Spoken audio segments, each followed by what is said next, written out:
que eu ia mandar um aviso. Beleza. Então vamos lá. Marco, está com a palavra. Obrigado, Luiz. Bom dia, gente. Eu vou fazer a introdução aqui, então, do capítulo 1 do livro do Transhumanismo e Imagem de Deus, do Jacob Schatzer. Acho que é assim que se pronuncia, né? Tá aqui, né? O livro. A gente vai separar, então, hoje em duas partes, né? Primeiro eu vou fazer a exposição do capítulo 1. Eu tentei resumir bastante, porque o capítulo é relativamente grande, então senão a gente só fica expondo, daí não vai ter discussão. Então, vocês vão ver assim, para quem leu, né? Aí, assim, putz, aqui o cara pulou tal coisa, pulou algumas coisinhas assim. Tentei colocar só os pontos mais importantes mesmo, para a gente poder ter tempo para conversar e tudo mais, que é a parte mais importante do encontro. Bom, gente, o autor começa aqui perguntando o que é tecnologia. E ele fala que na vida normal a gente pensa em duas coisas, né? A primeira são as ferramentas criadas por nós, mas hoje em dia essa palavra tecnologia acaba assumindo uma outra conotação, que é a tecnologia digital. Eu até me senti bem representado, né? Porque quando eu falei, eu fiz eletrônica, então eu fiquei assim, olha que legal, né? E com os avanços da microeletrônica, hoje a gente consegue embarcar mais e mais sistemas em tamanhos menores, com menor demanda de energia, que é a ideia do IoT, né?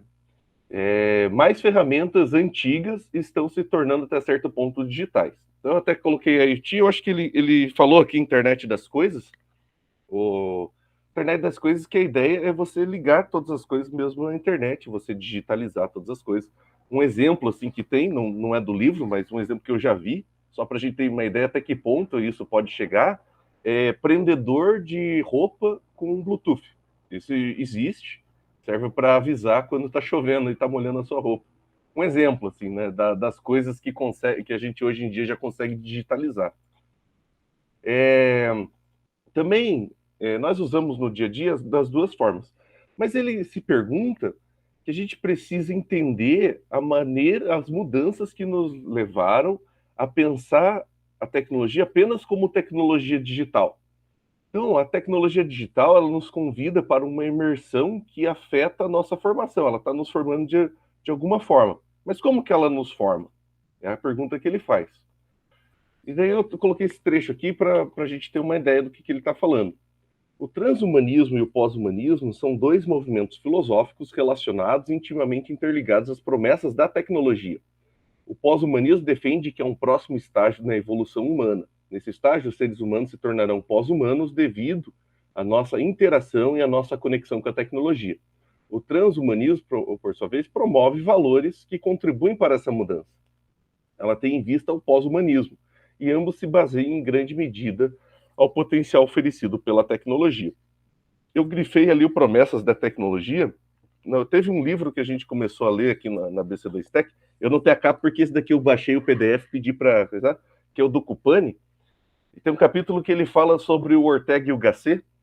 Ortega e Gasset? Isso. Esse daí, ó. Eu sou pobre, né? Eu baixei o PDF e pedi para um amigo digitalizar, encadernar para mim. Mas o Ortega y Gasset, né? É uma pessoa só. Ele tem um trecho lá que ele fala da terceira estágio da tecnologia, e chega um momento que a gente não se surpreende mais com esses avanços. Na verdade, a gente acha que tudo é possível, até mesmo daqui a pouco explorar os planetas e tudo mais. Então, a tecnologia, ela trouxe várias promessas, e a gente já interiorizou essas promessas, já temos dela dentro de nós.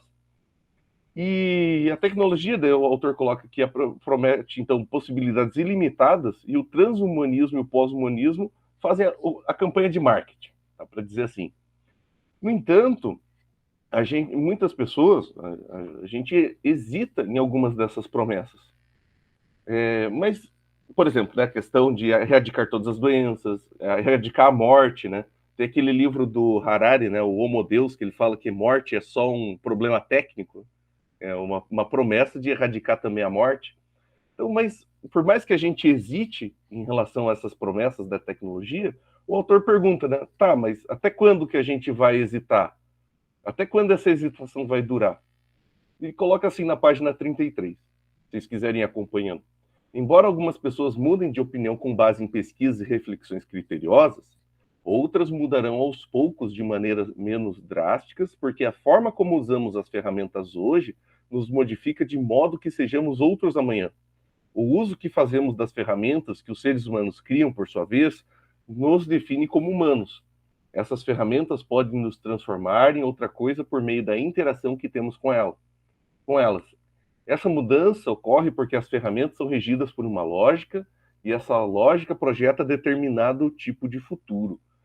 Ele coloca uma frase bem forte: nós as fazemos e elas nos fazem. Então, a ideia é que por mais que existe nas ferramentas, principalmente na tecnologia digital, essa formação que vai nos moldando para aceitar as promessas da tecnologia, aceitar um futuro pós-humano e através dos valores do transhumanismo. E aqui nessa introdução, o autor ainda faz algumas distinções e definições importantes para a análise do livro. Ele coloca assim: o foco principal da análise do livro será o impacto da tecnologia sobre a cultura cristã, tanto que ele vai falar no livro inteiro, não sei quantos já leram, né, sobre o discipulado, por exemplo. Ele fala assim: isso afeta o discipulado cristão dessa forma. Principalmente como o cristão entende o significado do ser humano e como se vive uma vida humana bem-sucedida. Esse impacto se dá em vários níveis também. Então, não é apenas de uma forma, essa análise é multifacetada. A segunda parte aqui, essa introdução do capítulo. A segunda parte, ele vai começar a passar pelas áreas da neurologia e da cyberpsicologia, que até ler esse livro eu nem sabia que existia cyberpsicologia, né? Um momento assim de coisa, achei muito legal. Então, alguns estudos têm analisado o impacto da tecnologia digital no nosso comportamento. Ele está mudando o nosso cérebro. O autor traz dois estudos aqui, que é do Nicholas Carr, que foi introdutório. Ele fala sobre a questão de como que o Google nos deixa burro, é o título do coisa, como isso muda a nossa atenção, nosso foco, nossa memória.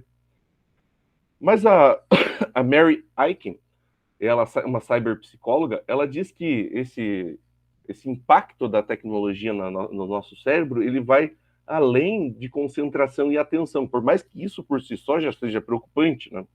Tanto que quando a gente estudou agora o livro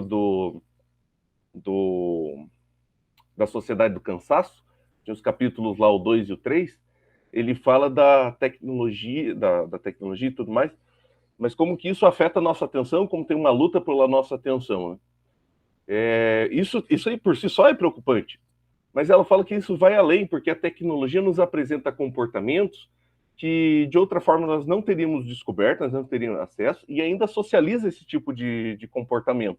Como, por exemplo, a gente pode citar a cultura do cancelamento, né? Não tem no livro, mas eu acho que isso é uma coisa que surgiu devido às mídias sociais.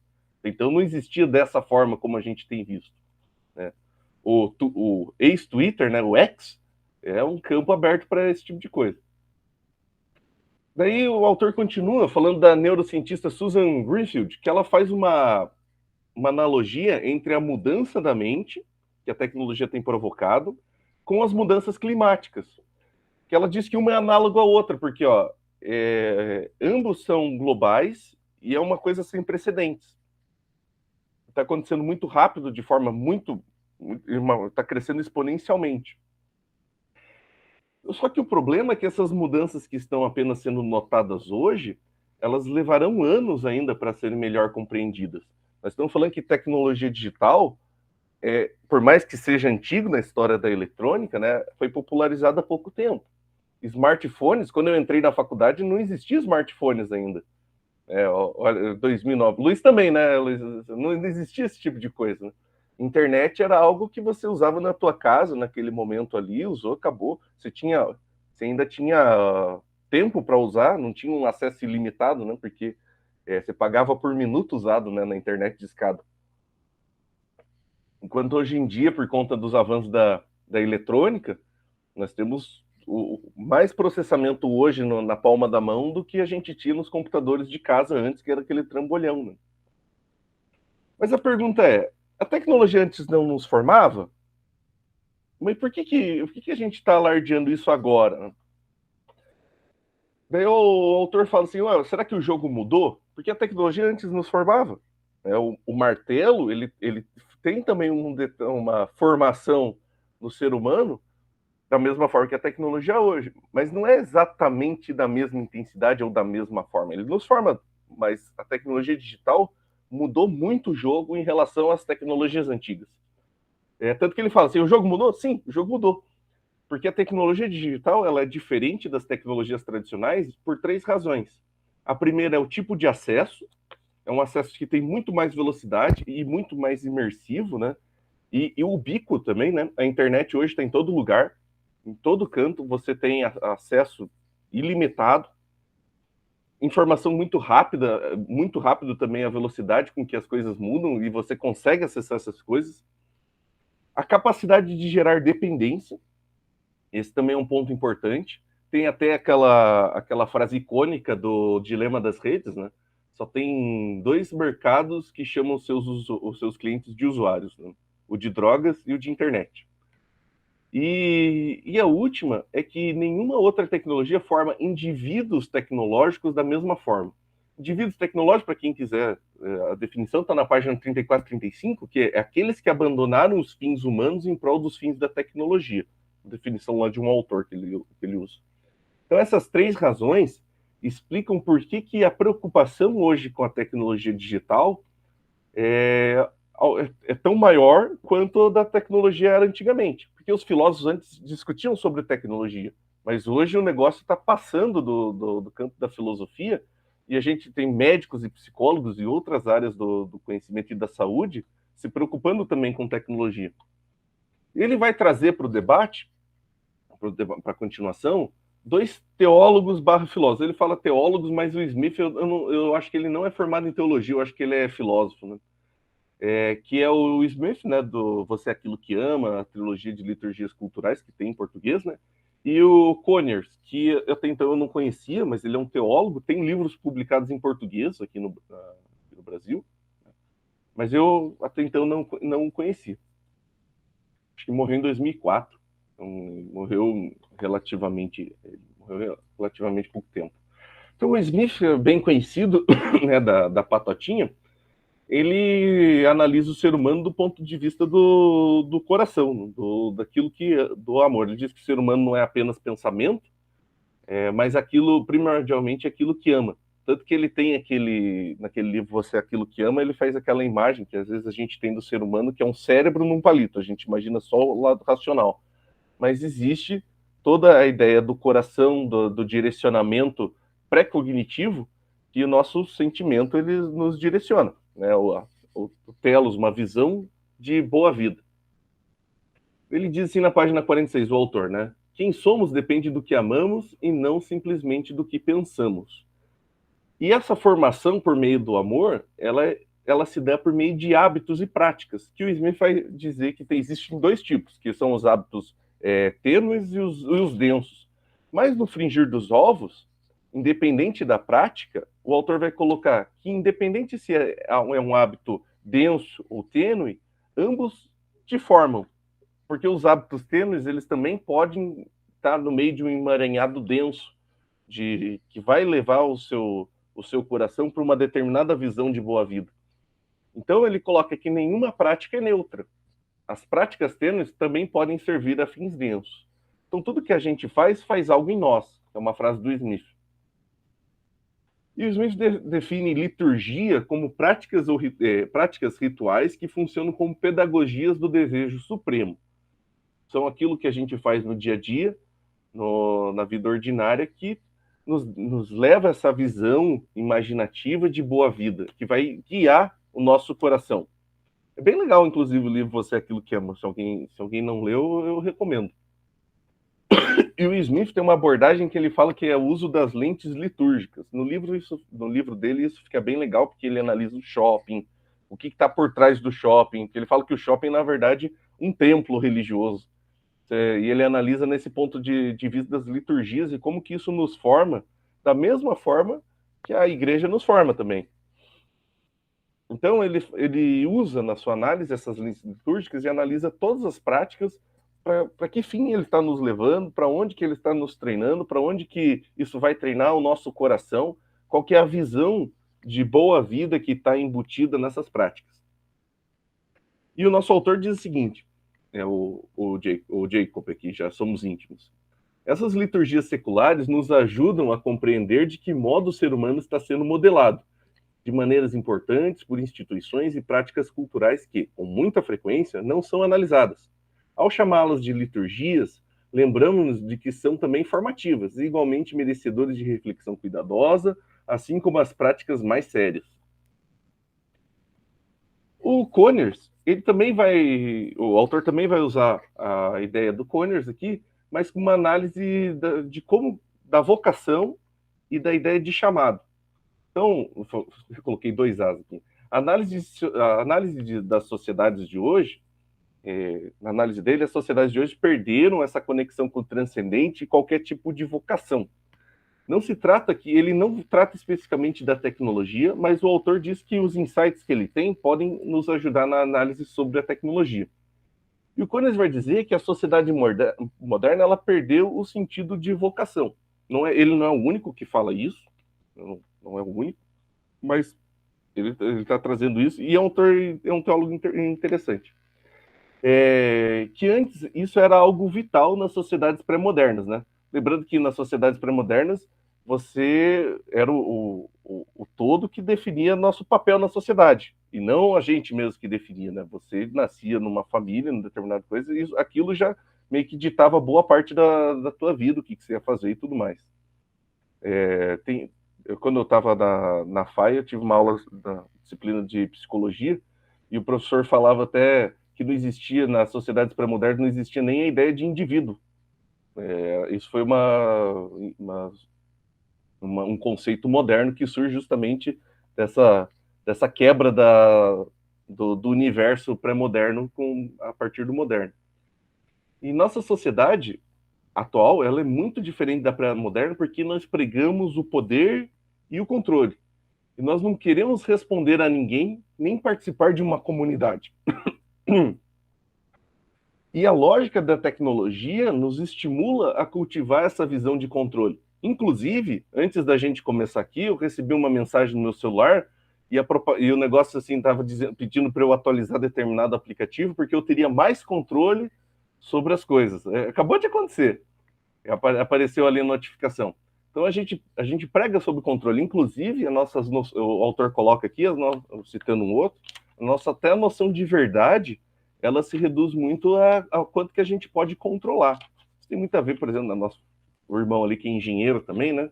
A gente quer aprender as coisas para controlar o mundo, né? Controlar alguma coisa. Mas como responder a isso? Como que a gente responde essa formação para o controle? O autor vai falar da ideia de atenção do Conyers. Atenção é a resposta apropriada à vocação. E tem 2 conceitos que a gente pode dizer aqui de atenção. O primeiro é foco, que foi o que a gente falou agora há pouco, da análise do Carlos. Mas não é bem isso que o autor está querendo dizer aqui.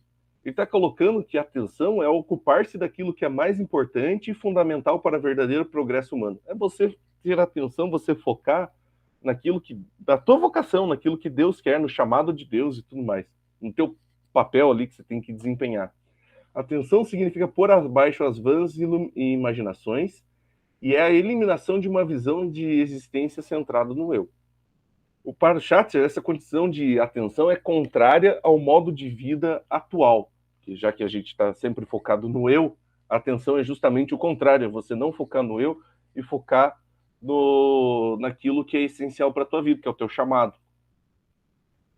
O oposto da atenção é a distração. Eu achei legal aqui que ele cita, ele coloca aqui as advertências de Pascal, que o Pascal ele tem todo um trabalho naquele livro Pensamento, que não está aqui, está na outra sala, que vai falar sobre divertimento, que é algo parecido, é um pouco diferente, mas é parecido. E eu achei legal, porque eu até coloquei um coraçãozinho aqui no Pascal, porque é um autor que eu gosto bastante. Então, o oposto de atenção é distração. É a incapacidade da gente centrar, focar a nossa vida, construir a nossa vida em torno daquilo que Deus nos direcionou. É você prestar atenção focar naquilo que é importante, está relacionado, mas não é fundamental na tua vida. Então, o ser humano moderno se distrai no momento em que, em vez de conhecer para participar, procura conhecer para dominar, e o que resulta em separação. Então, o ser humano, na sociedade moderna, para o Paul Connors, ele está eternamente distraído em relação ao meio, porque ele quer dominar o meio, ele quer mudar o meio, em vez de conhecer para participar, ter comunhão com todas as coisas. E aqui que o autor junta a análise do Smith, que é do Connors, porque ele vai tratar de um conceito que são as liturgias de controle, que é tudo aquilo que nos forma no dia a dia, para que nós temos essa visão de controle como visão de boa vida. E é um conceito que ele vai trabalhar no livro inteirinho. Ele vai, todo final de capítulo, ele vai falar, ó, tal tecnologia, tal coisa nos forma para as liturgias, através das liturgias de controle para X, Y, Z. Então isso é importante a gente ter isso. E aqui, já arrumando para o final, aqui bem no finalzinho, todo o final do capítulo, não sei se vocês leram o capítulo inteiro, mas ele coloca assim uma coisa mais para o discipulado. Ele tem bem crente a ideia do livro, né? Eu não peguei bem essa partezinha aqui, que é do coisa, tá aqui, né? Porque o grosso do livro termina aqui nessa parte, que ele vai falar que é uma análise bíblica aqui.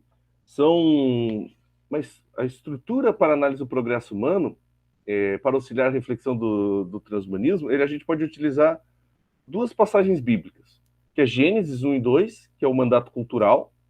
Os seres humanos foram chamados para encher, subjugar e governar a Terra, mas no sentido teológico, que os comentaristas estão dizendo, é dele ser representante de Deus. Inclusive, eu assisti outro dia uma aula, que o cara fala que a ideia de imagem de Deus está relacionada com aquelas imagens que os governantes do passado colocavam, por exemplo, uma estátua para dizer que aquilo lá representava o domínio dele sobre determinado lugar. Então, talvez, teologicamente, o ser humano como imagem de Deus na Terra, ele estava para mostrar o domínio de Deus, e não o domínio do ser humano. E a outra parte, que está em Mateus 22, do 36 ao 40, Jesus diz que os maiores mandamentos são aqueles de amar a Deus e amar ao próximo. Então, o progresso humano, ele não gira em torno do eu, mas de Deus e do próximo. Porque se girasse em torno do eu, ia ser distração, entendeu? E para finalizar, tem uma parte aqui que eu pego do livro, aqui, a página 61, diz assim: o ser humano foi criado para representar o domínio divino e para apontar na direção da glória de Deus. A vida humana deve estar voltada para o outro, em última análise, para o próprio Deus. O homem não poderá progredir se seguir em qualquer outra direção, não importa quais outros poderes sejam amplificados por nossas ferramentas. Amém.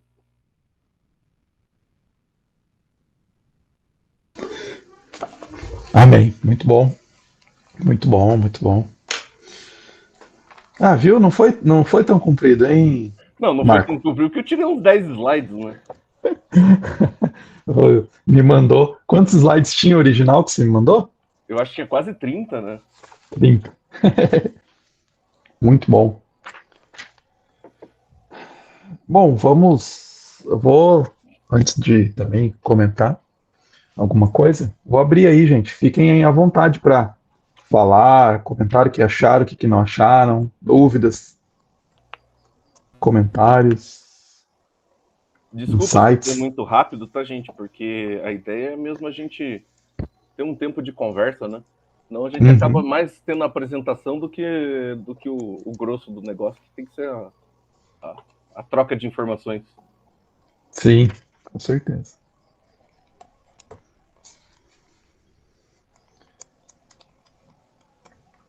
Enquanto o pessoal vai pensando aí,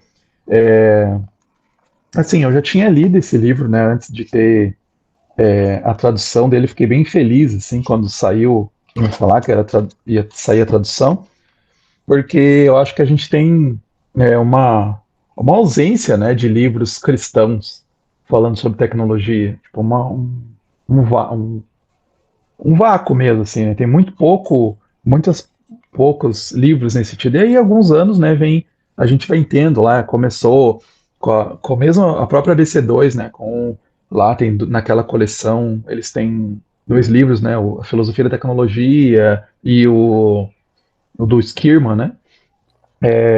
E aí começou a ter outros, né? Aí é muito interessante isso, começou a surgir vários livros, né? Ainda a gente está caminhando, eu vejo porque eu comecei a pensar nessa área, né, de tecnologia e vida cristã, e a gente tem que ler, acaba tendo que ler muita coisa em inglês e tal, né? Muito fora, e tem poucas essa relação, né, com a vida cristã mesmo aqui, e, e até, né, no contexto brasileiro, né, também, como que a gente vê e tal. Então, é interessante começar a pensar, né, até porque a gente tem especificidades diferentes, né, do que as americanas. Então, esse próprio debate, né, transhumanismo é bem novo, né, não sei se todo mundo conhecia esse termo, né, a gente ainda vai, no próximo capítulo aí, deixar mais claro, né, essa definição, o que é transhumanismo, né? Mas é uma coisa já antiga, mas, né, o pessoal está conhecendo agora, né? E aí a gente vai ver até se o argumento do autor se mantém ou não, né? De que somos todos transhumanistas e tal, né? É, ao longo do livro, mas acho que a ideia é isso, assim, eu gostei muito desse primeiro capítulo, que inclusive, né, alguns argumentos a gente vê que não, servem até, né, para além de não só para cristãos, por exemplo, né, a questão da não neutralidade da tecnologia, né, a questão que a tecnologia nos molda. Que hoje eu vejo, né, para os meus alunos, eu dou aula para engenheiros, e eu vejo que eles são bem empolgados, né, eles entram bem empolgados no curso das tecnologias, né, na área de tecnologia, e quando eu falo, né, sobre isso, não, a tecnologia não é neutra. Eles, como assim não é neutra? Eu posso fazer o que eu quiser com ela, né? Então, eu recebo uma tecnologia e eu posso, a meu prazer, mesmo que ela seja, a meu bel prazer, né? Mesmo que ela não seja projetada para aquilo, eu posso usar ela para o bem. Então, vem uma tecnologia e ela é ruim, né? Não, mas eu posso transformar ela, né? E a gente vê que o autor está começando a dizer aqui que, cuidado, ela foi projetada com uma intenção, né? E é muito legal esse cruzamento, eu gosto muito, né, desse cruzamento com esses autores aí, né? Realmente o outro autor ali eu não conhecia, o Conyers, eu até fiquei bem interessado, inclusive, mas também essa relação com o James Smith, né? Que o James Smith já vem também trazendo aí há algum tempo essa preocupação, né, sobre tecnologia. Ele tem até um capítulo na trilogia das liturgias culturais, ele tem uma parte lá que ele fala justamente sobre tecnologia mesmo, né? Que é uma parte que é chamada a iPhoneização da nossa vida, uma coisa assim. Muito, muito legal, assim, né? Então, você vê como que não é neutro, né? Inclusive espiritualmente, né? As nossas tecnologias não são neutras, né? Elas não interferem, né? Então, como perceber como que cada tecnologia nos molda, eu acho que é fundamental, assim, né? Então, tá, eu estou usando essa tecnologia. Como que ela está me afetando, né? Como que ela está interferindo na minha vida, né? Eu acho que é o principal, né? E é isso, ele fala na introdução, né? Não sei se vocês leram a introdução, né? De que aquela coisa, né? Quando a gente está com uma tecnologia, tudo o resto vira em função daquela tecnologia, né? Quando você está com o martelo, Tudo tudo vira um lembra prego. tudo vira um prego, exatamente, né? Então, quando você está com o celular, né? Ele na mão, tudo vira em função daquele celular, né? Então, você está conversando, né, com as pessoas, mas o celular está ali, né? Você vai tirar foto, você vai ficar distraído. Você vai ler um livro, você vai ficar distraído, né, com o celular. Porque o celular, a função dele por trás, né, é realmente distrair, né? Então, como que a gente tem sido transformado? Acho que é essa a ideia, né, do autor. Como que nós temos sido formados pelas nossas ferramentas, né? E é muito forte isso, porque ele vai falando assim, mas tecnologia, a gente sempre existiu tecnologia, né? As pessoas falavam, quando saiu o livro, surgiu o livro, né? Já teve essa argumentação, o aluno já falou comigo, quando surgiu o livro, né, todo mundo falava, essa nova tecnologia, quando surge o livro, a impressão, né? Quando surge a impressão dos livros lá com o Gutenberg, então agora, né, vai ter uma modificação na cultura, né? Vai mudar. Até tinha pessoas que falavam, né, mesmo argumentos de acabar com as comunidades e tal, né? Porque antes as pessoas contavam histórias, né? Sentavam em volta de uma, sei lá, né, em volta de alguma coisa para contar histórias. Então, era muito mais comunitário, as pessoas ouviam mais. E aí, com o livro, as pessoas ficam mais individuais, né, individualistas, cada vez mais. Então, né, pode ser um saudosista, né, pode falar, não, olha só, né, os livros estragaram e tal, né. E aí a gente vê que tem que ver o impacto que essa tecnologia nos causa, né. Ela tá nos transformando, né, o que ela está favorecendo um, uma boa vida ou não, né? Então, assim, o livro, com certeza, né, está nos favorecendo uma vida melhor, né? Agora, os celulares, o que que eles têm nos feito? Ah, tá, pode me ajudar em comunicação, né? Pode me ajudar, me manter informado e tal, mas como que, ou qualquer tecnologia, né? Ele menciona uma hora aqui dos Amish, né? Que eles aceitam tecnologias e de repente eles fazem um julgamento, né? Peraí, essa tecnologia vai ser boa, vai impactar positivamente, então a gente aceita ela, né? A gente vai usar ela. Se não, né, a gente não vai usar. Né? Então tem uma criticidade nesse uso, né? Eu acho que falta muito isso, né? Tanto nos meus alunos iniciais ali de engenharia, como todos nós, né? Eu acho que mesmo dentro das igrejas, né? Da gente pensar e a gente achar que é só uma ferramenta, né? Que é só uma ferramenta neutra, que eu posso usar. Então eu posso, peraí, dentro dos cultos, dentro das nossas igrejas, né? Vamos usar tranquilamente de tecnologia, né? Vamos colocar um monte de tecnologia. Que legal, né? Essas tecnologias. Vamos fazer culto no metaverso e tal, né? Porque é muito legal, né? E a gente vê que essa aderência à crítica, né? Vai moldando as nossas liturgias, né? Ô, Luiz, é interessante. O que eu gostei do livro é como ele traz essa criticidade em relação à tecnologia do ponto de vista do discipulado. Ele fala assim, essa tecnologia vai te transformar num seguidor de Cristo melhor, vai promover a cultura do reino. Então, se sim, então vamos usar. Beleza. O livro, né? Beleza, a palavra de Deus foi escrita num livro, né? Nós somos o povo do livro.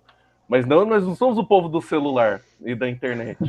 Tanto que, hoje em dia, por exemplo, na igreja que eu congrego hoje, virou um problema o culto online.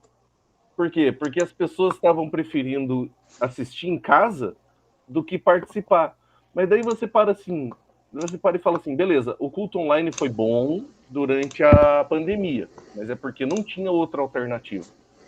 Mas hoje, né, que a gente tem a possibilidade de estar junto, qual é a necessidade da existência do culto online?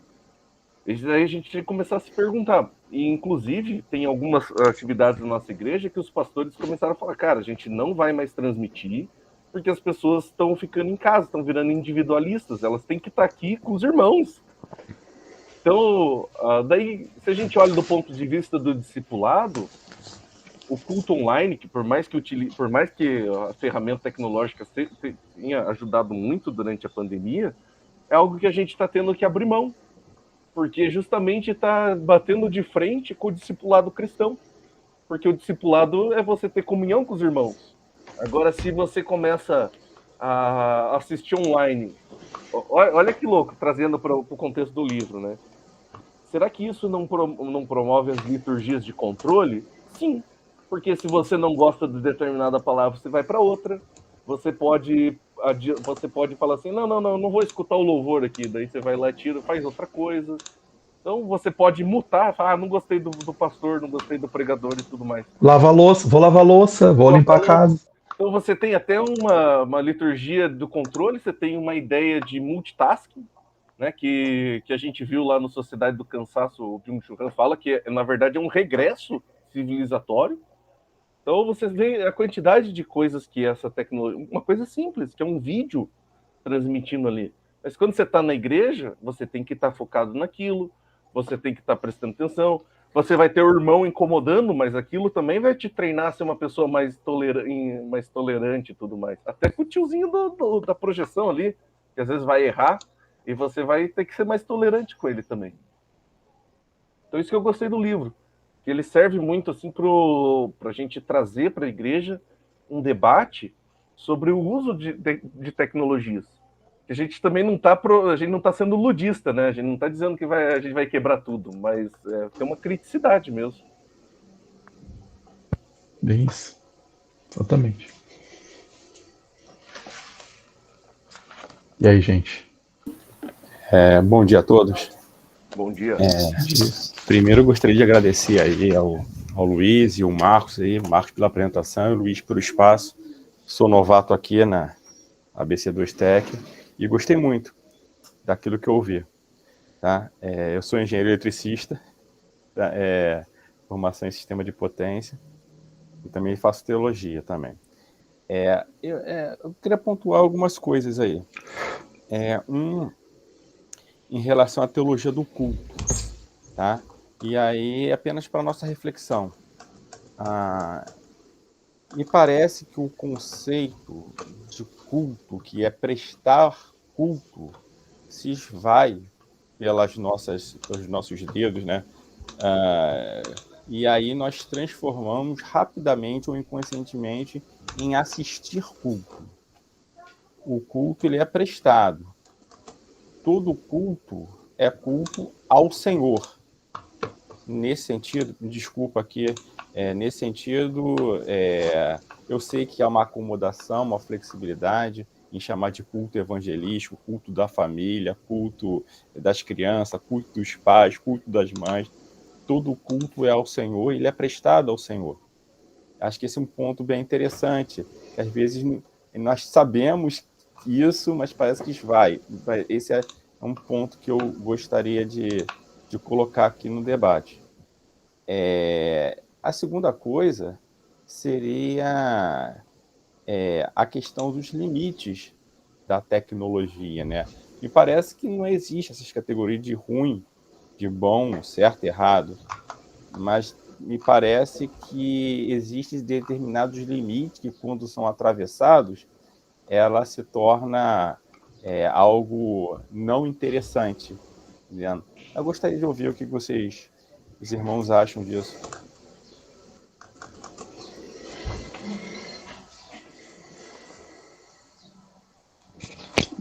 Bom,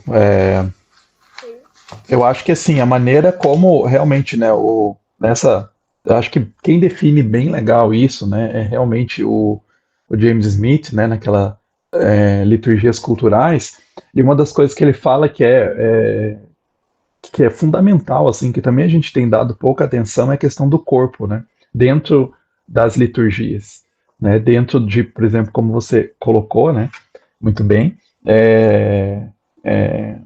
o culto, né? Prestar culto. Porque às vezes é isso, né? A gente acha que aquela imagem que o Marco trouxe, né? Da questão do coloca às vezes a pessoa como um cérebro, um cabeção num palito, né? Mesmo as nossas igrejas às vezes. Por isso que eu acho importante trazer uma teologia do corpo para a gente pensar. E isso perpassa questões tecnológicas também. Mas eu acho que essa ausência de uma teologia robusta do corpo, né, no meio evangélico, que eu acho que tem produzido essas aberrações de cultos online, culto no metaverso, né, porque a gente não enfatizou, a gente às vezes fica enfatizando demais algumas coisas assim, você tem que cultuar, você tem que cultuar, sabe, bate nessa questão assim, mas eu acho que é mais profundo do que simplesmente você tem que estar aqui presencialmente, né, você tem que apontar, né, pensando o que é uma antropologia, né, teológica, robusta, né? É pensar o que é o homem. O homem é só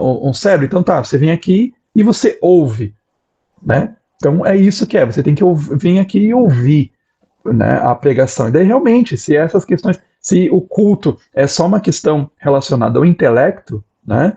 Ou às vezes só também a alma também, né? Que é extremamente importante, mas se você destaca o corpo dessa equação, né, dessa relação do que é ser humano, né, amar a Deus, né, com todas as nossas forças, inclusive, né, com nossos corpos, aí eu acho que quando você traz isso, você percebe, não, mas se eu cultuar somente com a minha mente, eu vou ficar, vai estar faltando alguma coisa. Se eu cultuar somente, né, com minha alma, vai estar faltando alguma coisa. Eu tenho que ser inteiro, né? O ser integral, né? Então, eu acho que esse livro vai colaborar para essa discussão, né? Conforme a gente for evoluindo, mas eu acho que isso que falta também, né? Nas nossas igrejas, às vezes, perceber o impacto do corpo. Então, assim, nós estamos sendo as liturgias, né, as liturgias, qualquer liturgia, ela nos treina, inclusive o nosso corpo. Então a gente sabe que tem lugares que, por exemplo, a gente acaba pegando mais o celular, né? Então a gente senta no lugar e a gente já vai ali pegar o celular. É um lugar, você já tem dentro da sua casa, a forma como você distribui, ou como você vai acostumando, né, a ficar ali na sua casa, você já sabe alguns espaços, né? Então, esse espaço é de estudo. Eu vou lá e, né, eu entro no modo ali de estudo. Eu acho que é a mesma coisa, né, na forma como a gente conduz o culto, né? Se a gente pega assim, o culto é isso, né? Eu vou lá, eu vou assistir, né, pela internet, e pronto. E isso vai nos treinando para ser que tipo de pessoas, né? Que cultuam online. Pessoas que são desligadas porque a gente está fazendo outra coisa. É impossível. Eu acho assim muito difícil a pessoa estar ali. Pode acontecer, mas a pessoa está ali, eu vou assistir o culto, né, online e vou ficar ali, né, totalmente prestando atenção e tá no culto. Mesmo que você preste atenção, né, o seu corpo, a sua linguagem corporal está de uma forma, né, na igreja. Você levanta. Eu li muito. Uma vez que me caiu essa ficha, né? Foi quando eu li um livro do Tim Keller sobre oração, aquele livro. E aí, para mim, eu falava assim: mas não importa até então, né? Eu pensava, não importa o jeito que você ora, a posição que você ora, né?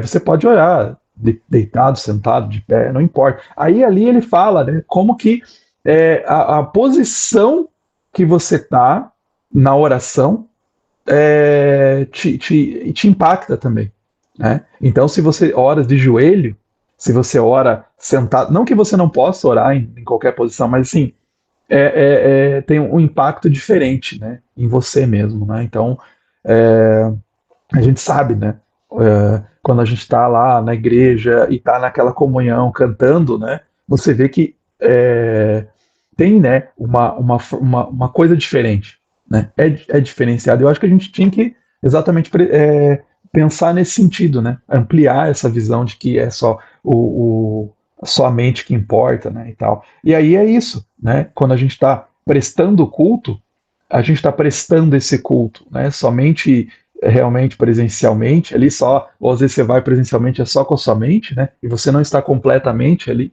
né? Então acho que as formas inclusive envolvidas corporais, eu acho que elas impactam, elas dizem muito, né, sobre como a gente está adorando a Deus, se a gente está adorando completamente, né, ou está ali só, né, às vezes só com uma parte nossa, né, incompleta.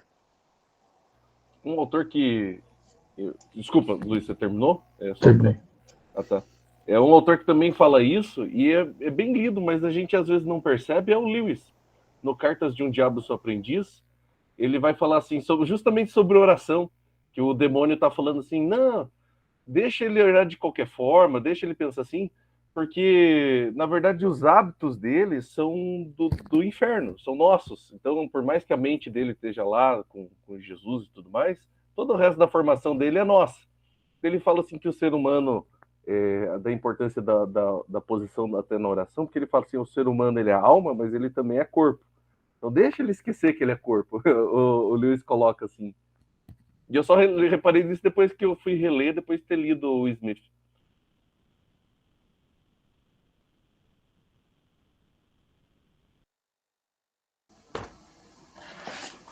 Muito bom. Bem lembrado. E aí, gente? O que mais?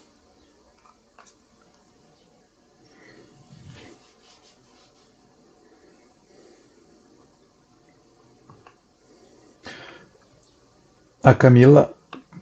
Pode falar. Não, desculpe, a Camila tinha colocado alguma coisa. Não, a Camila colocou ali essa questão da cognição estendida, que é interessante, né? Que, na verdade, aquele livro, né, eu não lembro o título, da BC2, acho que é cognição estendida mesmo, né? na verdade, tinha umas questões expandindo a vida cristã, né? Tem umas questões interessantes ali, mas na verdade eu não concordei totalmente com o livro, não gostei tanto desse livro, mas tem essa questão, né, de que tem uns pontos legais ali, né, que realmente é isso, né, dessa cognição estendida no sentido, né, alguns pontos que coloca lá, né, de que como que realmente expande, né, a nossa mente para, inclusive, os nossos objetos, nossas tecnologias, né, e a gente, às vezes, ou para as coisas que estão à nossa volta, né, e como que a gente usa isso, né, no nosso dia a dia. Tem umas pessoas que vão falar até, tem aquela, um conceito de economia comportamental, né, o nudge, né, que te dá traduzindo é empurrão, né, então você produz pequenos empurrões para você fazer coisas, né, tanto positivo quanto negativo, mas a economia comportamental, então, eles fazem, tipo assim, você coloca algumas coisas, né, por exemplo, distribui no mercado de uma forma específica que, né, os produtos que vão fazer com que as pessoas acabem comprando mais, né, mesmo que a pessoa, às vezes, isso aqui não me interessa, mas estava aqui, né, me chamou a atenção, então você faz isso, mas isso você faz em qualquer coisa, você pode aprender isso e usar, né, por exemplo, na sua casa, né? No jeito que você cultua Deus, inclusive na sua casa, né? Porque aí você pode fazer assim, né? Então, a quem fala bastante nesse sentido, né? Aquela autora, acho que é Tish Warren, né? Do Liturgia Liturgias, do Ordinário. Liturgia do Ordinário, Tish Warren, exatamente. Né, que ela fala que você coloca ali, né, coisas no seu cotidiano, então você vai formando, né? Então, eu acordo, eu não vou a primeira coisa para o celular e tal, né? Vou fazendo coisas e vou tornando, né, o ambiente ali como um lugar de culto, minha própria casa, né? As próprias coisas que eu vou fazendo, eu vou dando um significado maior, né? Então, eu acho que tem isso muitas vezes. A gente às vezes tem deixado de lado o impacto, a gente não tem percebido o impacto, né? Que as coisas ao nosso redor interferem, com o impacto que elas causam em nós, inclusive em como a gente louva, né? Então, é, eu acho que é isso, né? Esse ponto principal aqui desse capítulo, né? Você essa tecnologia te ajuda a ser um melhor discípulo de Cristo ou não? Então, coisas no seu cotidiano que te ajudam a você ser um melhor discípulo de Cristo, né? Ou te torna um pior discípulo de Cristo, né? Como ver isso? Como julgar? E a gente às vezes tem que mudar, né? Então, sei lá, né? Eu chego na minha casa e a televisão, não precisa ser o celular, né? Pode ser às vezes a televisão. A televisão ocupa um lugar primordial na minha vida, né? Então eu vou comer, eu como na frente da TV, eu tô jantando, então tá lá a TV ligada a todo momento, né? Então você tem esse costume, né? A gente vê que tem. Eu não gosto disso, eu abomino, inclusive. É, mas você vê que várias pessoas têm esse costume, né? De pegar e chega lá e deixa a TV ligada direto, né? Às vezes chega os amigos ali, senta, deixa uma TV ligada tocando um programa, né? Não é nem uma música e tal, mas é tocando um programa, né? Então, ver como que. Não, mas espera aí, isso aqui tá me ajudando ou não? Não? Então, talvez eu tenha que modificar aqui, né?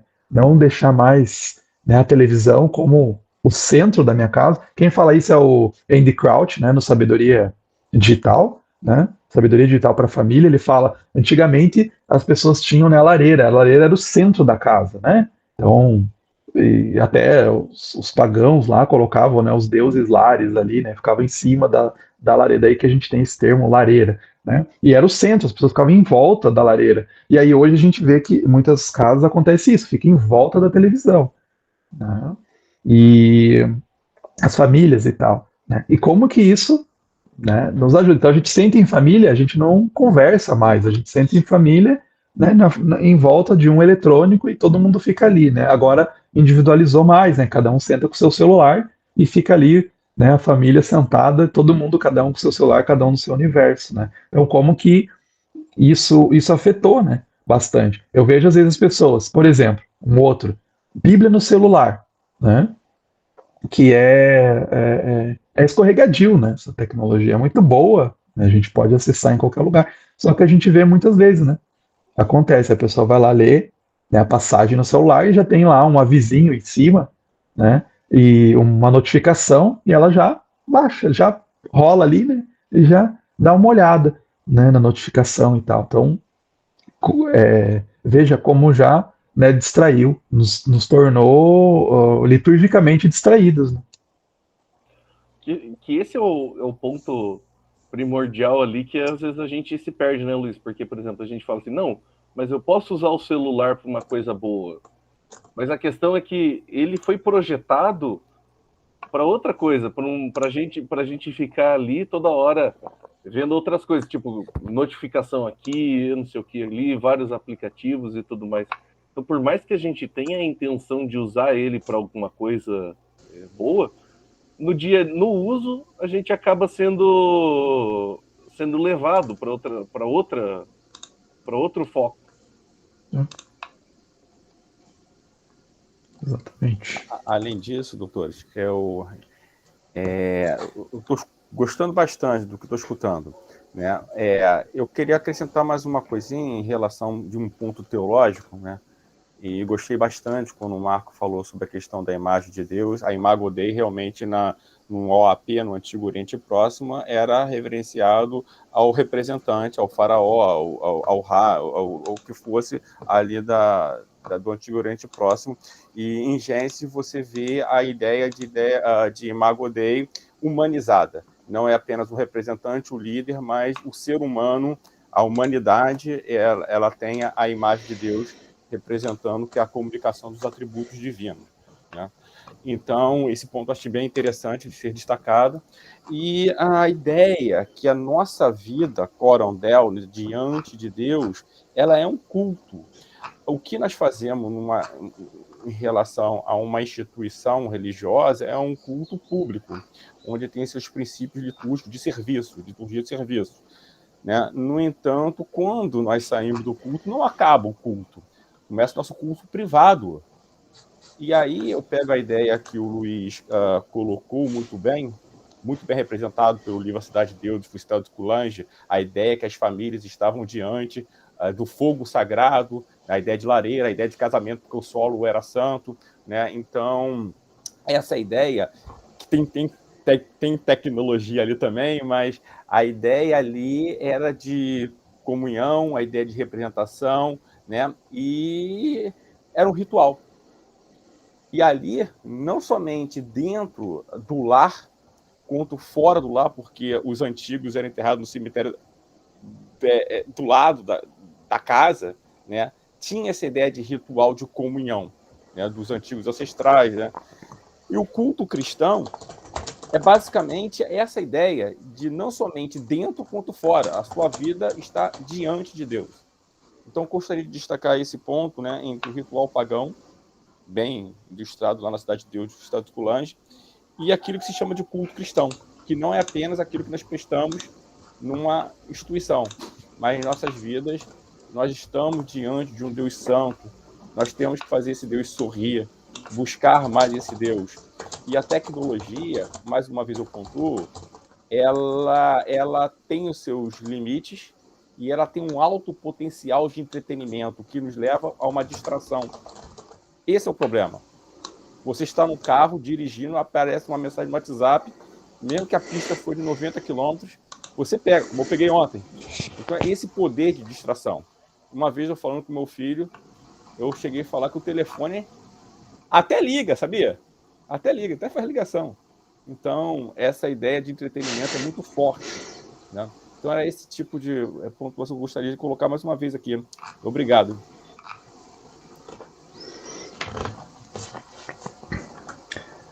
Excelente, eu acho que é isso que é a percepção das tecnologias, né, da vida que as pessoas falam, mas a gente sempre teve tecnologia, né, mas ver o poder de persuasão que é. Inclusive eu vou falar esse domingo na minha igreja sobre hiperexposição, e realmente a ideia é tem que colocar na cabeça das pessoas, né, a gente mesmo, né, ver como a gente. Eu leio sobre isso, estudo e caio nesses problemas, né, como é forte mesmo, realmente, essa poder de persuasão dos celulares, né?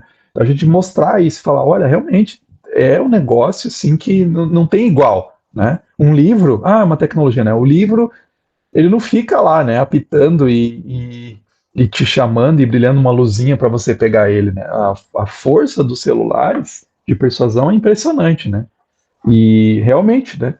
Como é chamativo, né? E como nos forma, né? Vai moldando, porque, como ele coloca aí, né? Tem uma cosmovisão. A tecnologia, ou especificamente os celulares, né?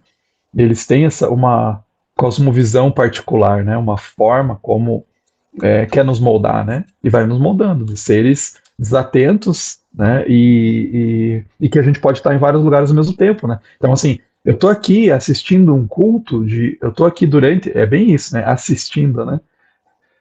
Durante 1 hora e meia, mas assim, eu podia estar em casa e acelerar esse culto, colocar numa velocidade maior e eu posso assistir em metade do tempo, né? Veja que Pode legal. assistir 2 cultos, olha só. Posso assistir 2 cultos pelo preço de um, pelo tempo de um, né?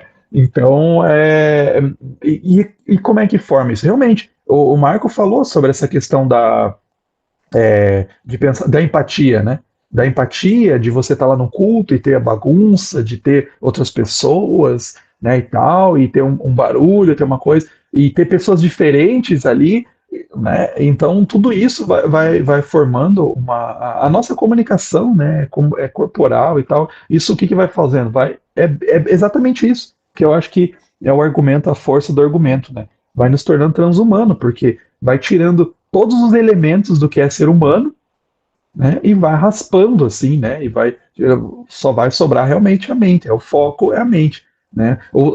Depois a gente vai ver isso. A ideia do transhumanismo é isso mesmo, né? A mente que importa. O resto não importa, o resto é descartável.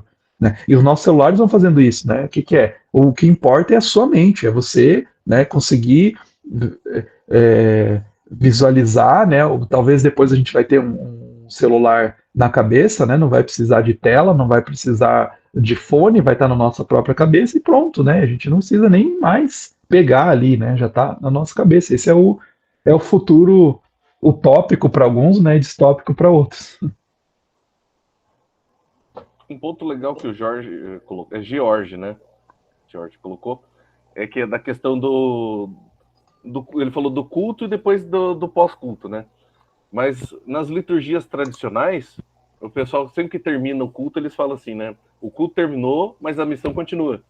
Então, para a gente ter a ideia de que o cristão, ele no dia a dia, também tem a vida cristã, né? Não pode simplesmente terminar o culto como se fosse simplesmente uma assembleia qualquer e continuar vivendo como se fosse de qualquer outra forma. Inclusive, isso mostra como que a gente, agora trazer o Conyers aqui que a gente falou, né? Isso mostra que a nossa noção de igreja já é deturpada, porque a gente trata a igreja como se fosse clube. Então a gente acha que a gente vai assistir o culto, vai ser uma palestra. A gente vai assistir o culto e na verdade é uma palestra, em vez de participar do culto e viver o discipulado cristão no dia a dia. Então por isso que a gente acha que consegue assistir as coisas pela internet. Existem igrejas que já aderiram 100% ao culto online. Não sei se dá para a gente chamar de culto online hoje em dia, porque não existe mais essa necessidade que a pandemia nos impôs. Né? Virou simplesmente um culto ao eu, ali, ao individualismo. Você tem o teu culto individual em casa ali, assistir e acabou. Eu acho interessante, Marco, pontuando aí, a ideia que tem que ficar forte é realmente essa aí, do culto privado e o culto público, né? O culto público, ele tem os seus princípios, né? Porque se ele é um culto do Senhor, genitivo, deve existir algum tipo de exigência que o Senhor coloca dentro desse culto. A Bíblia nos indica, lá para Moisés, que nós possamos fazer tudo conforme o modelo. Fala para Moisés, faça tudo conforme o modelo. Então, existia algum tipo de princípio, tá? Não é que nós vamos agora engessar um culto público, não é isso que estou falando, e eu não quero nem ser mal interpretado por isso, mas eu acredito que exista algum tipo de elementos essenciais dentro de um culto cristão, né? O culto privado, né? É a nossa vida diante de Deus, como você bem falou. Acho que isso tem que ficar claro. Então, a nossa vida é uma vida diante de Deus, uma vida de culto.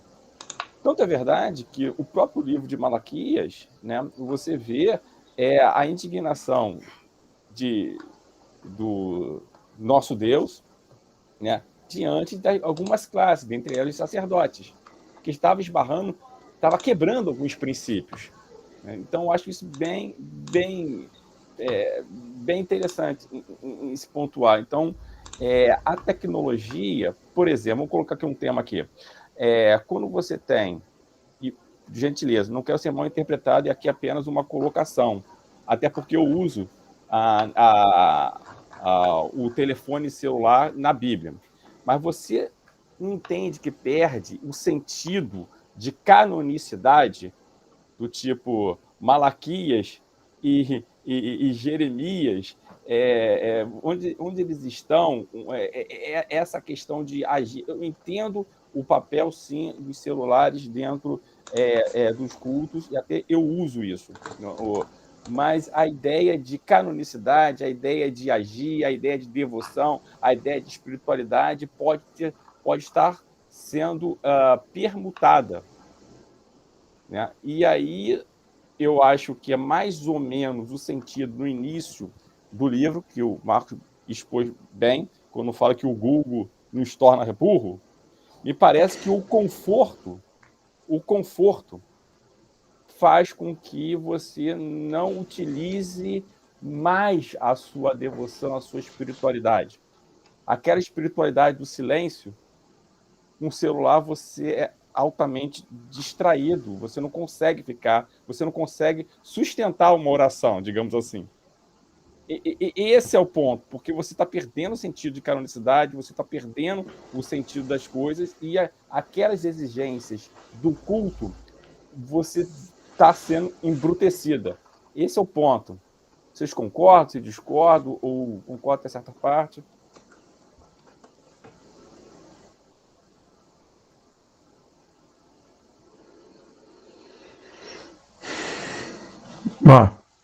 Eu acho que sim, eu acho que eles podem ser, né, ferramentas sempre, né, como eu disse, como que aquilo pode te ajudar, né, na comunicação, por exemplo, né, você pode fazer estratégias, né, de, por exemplo, usar a Bíblia no celular e, tá, eu tô no culto, eu vou colocar no modo avião, por exemplo, né, e aí você tem baixado no celular, né, aquilo não vai te atrapalhar. Então, acho que.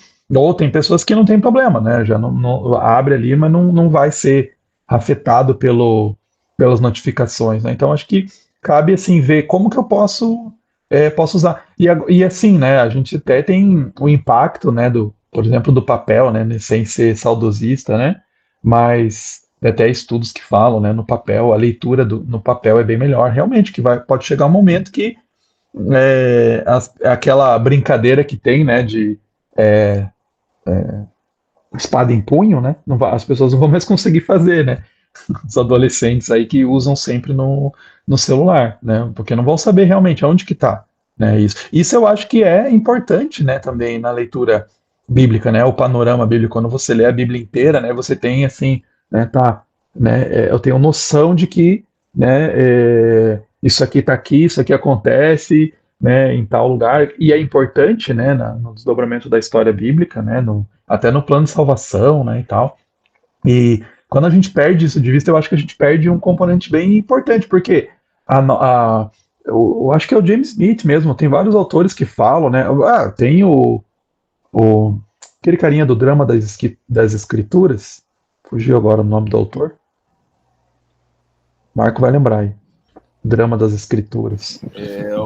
Kevin Van Rose, não é não? Não, o Drama das Escrituras é o Gorrinho, né? Não, o Drama das Escrituras é o Kevin Van Rose. Eu acho que o Van Riesen é o Drama da Doutrina. Eu abri aqui na Amazon. Ó, que é a tese do livro lá da gente usar o Google. Ó. Coloquei aqui, ó. Facilitou. Facilitou, mas a gente não está mais confiando na própria memória. É verdade. Ó, vou pegar ali. O Van Hooser é o drama das escrituras. Mas é o Não, Van da Hooser doutrina, mesmo. da É o doutrina. Van Hooser, Não, da doutrina. É, da doutrina. O Van Hooser é da da doutrina. doutrina. O da escritura é o Isso. Amorim. Ah, ó. Então, mas a ideia é, assim, Pô, desses Os caras, caras são é que dramáticos, né? aqui. Tem que ficar inventando É, livro. E põe um título diferente, né? O drama disso, drama não sei o quê. Não, mas a ideia que é assim é que a nossa vida, na verdade, a gente, nós somos seres que gostam de histórias, né? Por quê? Porque tem um drama mesmo, né? Na Bíblia, a gente sabe, tem um drama, tem um começo, um meio, um fim, né? E eu acho que muitas vezes eu acho que no mundo que a gente vive hiperconectado, ele quebra essas narrativas. Né? É o foco, né? O mundo pós-moderno é acabar com narrativa. Então a gente não tem mais narrativa de nada, né? Porque você não pode falar mais sobre criação, queda e redenção. Né? Você não pode falar sobre pecado. Ele tem o cara lá, ele é um pecador. Você não pode mais falar sobre nesses termos, né? Então não tem mais uma história, não tem mais uma grande história, né? As narrativas pós-modernas, né? E aí a gente perde muito isso, porque nós somos seres que, tanto que a gente tem, né? Tem contos de fadas, sempre a gente tem uma história, mitos fundadores e tal, né? Então a gente precisa dessas histórias. E assim, quando a gente perde de vista, eu acho, essa questão do drama da doutrina, né? O drama da narrativa bíblica, que eu acho que os celulares acabam fazendo bastante isso com a gente, quando a gente lê num celular a Bíblia, então a gente perde, né, essa narrativa bíblica, né? A gente perde o desenrolar da história, né? E eu acho que o próprio culto, vamos pensar assim, o próprio culto pensar como um ser, uma coisa de maneira antropológica, né? A própria maneira como a gente conduz os cultos nas nossas comunidades, né? Ou como é construído o culto nas nossas comunidades, fala muito, né? Sobre visões de mundo, né? Então, assim, a gente tem várias formas de cultos diferentes, né, dentro das igrejas, né?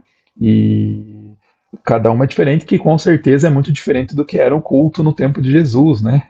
Ou um culto nos primeiros apóstolos, né, e tal, ali, né, nos primórdios da igreja cristã, né? Mas, assim, isso diz muito como que a gente conduz, né? Então, a gente faz isso e isso, o impacto que tem a palavra, o impacto que tem o louvor, né? Isso nos conduz, e a gente tinha que pensar isso até no nosso cotidiano mesmo, né? Porque a gente sabe, né, que prestar culto não é só lá no domingo, no específico. Como que é prestar culto, né? Como o Jorge falou aí, né? De estar na face de Deus cotidianamente, né? Como é que eu vivo isso? Como é que eu desdobro o drama da doutrina? Como é que eu desdobro o drama da criação, queda e redenção na minha vida? Como é que eu levo isso em consideração no meu cotidiano, né?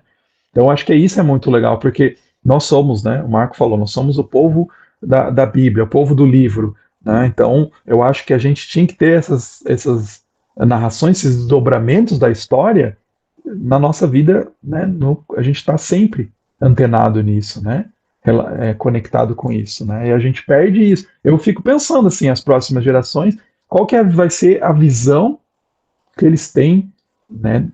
Vai ser uma visão totalmente fragmentada da Bíblia, né? Porque são alguns pedaços ali. Então eu vou ler, aí eu abro o aplicativo, ele já me dá um versículo, né? Não preciso ler a Bíblia todo dia, né? Seguindo, né? Do começo até o fim e tal, né? Não, eu vou pegar e abro ali a Bíblia, ele me dá um versículo, um capítulo por dia, eu leio aquilo ali. Né? Então eu não tenho noção do todo, né? Um ponto também, o Luiz e Marco pode trazer aqui, é justamente, eu acho que você chegou justamente na palavrinha mágica. A modernidade tardia traz para a gente a chamada fragmentação. Tem um livrinho que eu gosto bastante do Arthur McGrath, chamado Surpreendido pelo Sentido, e mais uma vez, desculpa o título, o pessoal não é tão original assim, né? A ideia de sentido para as filosofias, e aí você está diante de um filósofo aí, existencialista e para frente, que você só trabalha com a imanência e a transcendência você acaba e traz tudo para a imanência, você tem uma ideia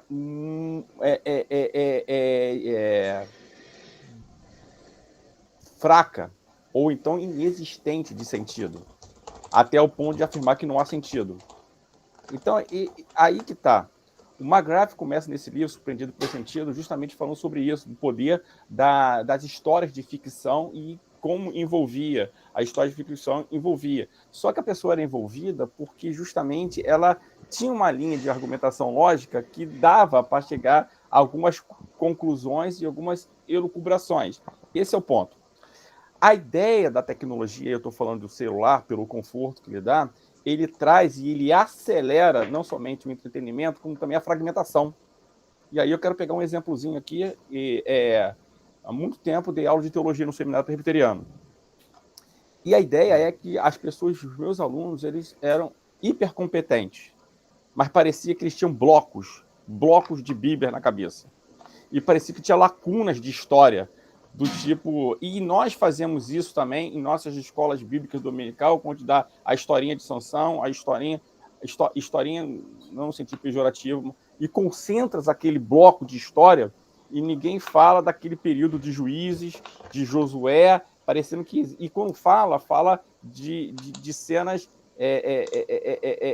bastante já batida, enfatizada, e criando blocos de lacunas. Ou seja, o que a modernidade nos trouxe, além da secularização e outros atributos, me trouxe a fragmentação. E quando eu tenho em mãos um iPad, um iPhone, um celular, me dá essa visão ainda de comodidade de achar o texto bíblico rapidamente, e eu não entendi essa linha do tempo. Me diz aí, depois, vamos tentar fazer um exercício mental, não agora, de colocar na história e as datas específicas, no espaço e tempo, a história do povo até chegar a Jesus. E aí você vai entender aonde entra Naum, aonde entra Jonas. Esse é o ponto, entendeu? Me parece que a tecnologia, por dar muito entretenimento, ela realmente acelera a questão da fragmentação, tá bom? Esse eu acho que um outro ponto interessante. Eu só queria só fazer um comentário. Eu sei que a gente está terminando, é rápido, mas a questão da tecnologia... Eu sou professor de escola dominical, né, aqui na nossa igreja. Dou aula para os jovens. E a questão da tecnologia que crente. A questão da tecnologia nos jovens, hoje, pelo menos na igreja que eu congrego, é a questão realmente de abandonar o texto bíblico e focar em canais de YouTube que fazem resumo de texto bíblico. Até uma vez um menino chegou para mim: você conhece esse projeto aqui que tem no YouTube? Olha que legal. Eu falo assim, cara, é muito bacana, mas assim, você não pode deixar de ler o texto, conhecer o texto, ter familiaridade com o texto, para ver resumo, né? Em vídeo ainda, não é nem resumo de escrito, né? Então, eu acho que a tecnologia ela acaba nos tirando também essa não é comunhão com a palavra, mas essa familiaridade com a palavra de Deus que o Jorge falou. Daí acaba ficando realmente tudo fragmentado. Você conhece histórias que você gosta. Você foca lá num Sansão, você foca num coisa, mas você não liga pro cara que está no meio ali.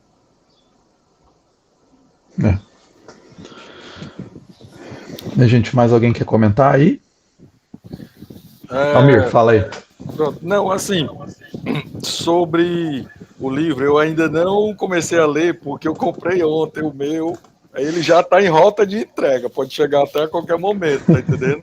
A previsão é para ser entregue hoje, né? Mas, assim, eu pretendo estar participando sempre que eu puder, né? Assim que o livro chegar, já vou começar a ler. Aquele Sociedade do Cansaço eu não participei porque coincidiu com os dias que eu estava dando aula, então aí não deu para mim participar. Mas é isso, assim que ele chegar eu vou começar a ler. Aí até estou lendo esse aqui, Luiz, por influência tua, viu? Show de bola, viu? Esse livro muito bom, excelente mesmo. É interessante como ele foi publicado em 1963 e é tão atual, né? O que ele fala nesse livro, né? Então é isso. Sim. Esse livro aí, eu tô até para gravar um vídeo porque eu fiquei bem impressionado. Ele estava ali, né, na minha estante, e daí um dia, na verdade, eu estava lendo Ulisses, do James Joyce, né, o livro lá, literatura. E aí um cara menciona ali que esse cara aí, o Blamires, é um grande estudioso, tem um livro sobre Ulisses super bom e tal. Eu já ouvi esse cara, né, em algum lugar. Daí eu fui ver ali na minha estante esse livro. Ué, mas o cara é, né, um estudioso de literatura e também cristão, que legal, né? Me interessei, né, a mente cristã e tal, né, intelectualidade. E aí fui pegar e ver. Ele foi aluno do C.S. Lewis também, então, né, falei, caramba, tem que ler, assim. É Né, e verdade. realmente é muito bom, assim, porque ele fala sobre essas questões de tecnologia também, né, e aí eu fiquei bem interessado nessa discussão, né, porque realmente, né, como a gente pensar uma intelectualidade cristã, né, como que a gente se envolver e pensar sobre essas questões que estão em voga, né, bem importantes. Então, assim, essa tecnologia aí que a gente... Por isso que eu achei esse livro bom, assim, porque ele tem essa pegada, né, bem... O Sociedade do Cansaço, claro, né, nem é essa intenção do autor, né, mas não tem essa questão. Claro que a gente pode fazer conexões, e fizemos, né, com a vida cristã, mas esse livro é direcionado, né, diretamente para isso, né, o autor ali está todo momento sendo bem bem bem devocional, assim, né, nos passagens, bem sempre relacionando, né, com essa questão da, da mente cristã, né, então da vida cristã, né, e ele e você vê assim, né, eu acho que a gente já finalizando, né, você vê que é legal que ele tem muitas referências, né, ele pegou assim e leu bastante, né, eu acho que as conexões que ele faz é muito legal, né? Só tem uma coisinha assim que, não sei, finalizando, só uma, uma coisa assim, que quando às vezes ele apresenta o autor, né, e depois ele fala do autor como se ele não tivesse falado ainda do autor. Isso me incomoda, ele faz várias vezes. Não sei se vocês perceberam isso, quem leu, né? Mas é uma bobeirinha assim. Pô, segundo um jornalista, mas ele já falou um monte desse cara antes, né? Tipo Rob Dreher, né? Então, segundo um jornalista cristão, daí ele nem menciona o nome, mas ele cita a passagem. Você vai ver o Dreher, mas ele já falou sobre esse cara. Tipo, isso só o jeito que ele escreve, né? Mas assim, o capítulo foi longo, né? No começo eu tinha pensado antes, né, de dividir, né, em dois cada capítulo, mas daí ia se estender demais. Já vamos ver que a gente não vai acabar esse ano, né? Ele vai ter que continuar o outro ano, né? Mas como a gente tem um mês, né, separando os encontros, né? Então a gente tem aí o próximo, né? O próximo tem 20 páginas, um pouco mais curto que esse aqui, né? Mas eu acho que dá para a gente ler tranquilo, né? Aí dá para ler uma página por dia útil, você lê aí o capítulo inteiro, tá? Mas a gente gosta de acabar pontual, dá para ver que a gente dá para conversar muito, né, gente? Então, cada tema e cada capítulo é muito cheio, muitas informações, né? Então a ideia é isso. Eu até gostei que o Marco fez mais curto mesmo a apresentação, né, para a gente poder discutir, né? Porque a ideia é todo mundo lê, né? Chegar aqui lido e a gente apresentar alguns pontos, algumas considerações, mas partir para discussão, né? Sempre vai ter alguém trazendo, né, a discussão, mas a ideia realmente apresentando, né? Mas a ideia realmente é todo mundo aí conversar. E, gente, não fiquem assim, né, acanhados de, eu vou falar uma coisa nada a ver. Não, não tem, né? Façam conexões à vontade. Acho que é essa a ideia mesmo, né, de a gente chegar aqui e pensar um pouco mais, né? Até como que a gente pode pegar e depois levar para nossas comunidades, né, para onde a gente estiver, para o nosso trabalho, para nossa universidade, né, como é que a gente pode, ou para nossa vida mesmo, né, como é que a gente pode modificar isso, né, como é que a gente pode empregar isso na nossa vida, né? Então, muito bom. Obrigado aí, Marco, pela disposição aí, por trazer. Muito bom. Pela discussão. Obrigado de todos que estiveram aqui com a gente. Tá bom? E a gente continua, né? Se vocês não tiverem no grupo também lá de tecnologia, vocês podem pedir aí, coloque se vocês quiserem, né? Se não, daqui um mês, né? A gente retorna. É sempre os encontros no terceiro sábado de cada mês. Então a gente ainda vai ter, né, até novembro, né? Então a gente vai ter setembro, outubro e novembro, mais esses 3, né? E daí a gente volta, tá? Camila, me manda mensagem, acho que se você não tiver meu contato, acho que foi quem que te mandou, mas eu te mando o link, tá? Tá bom, eu te mando o link aqui, eu vou parar de gravar e daí encerro e daí eu te mando o link já por aqui, quem quiser entrar. Então eu vou parar de gravar aqui, encerrar a gravação.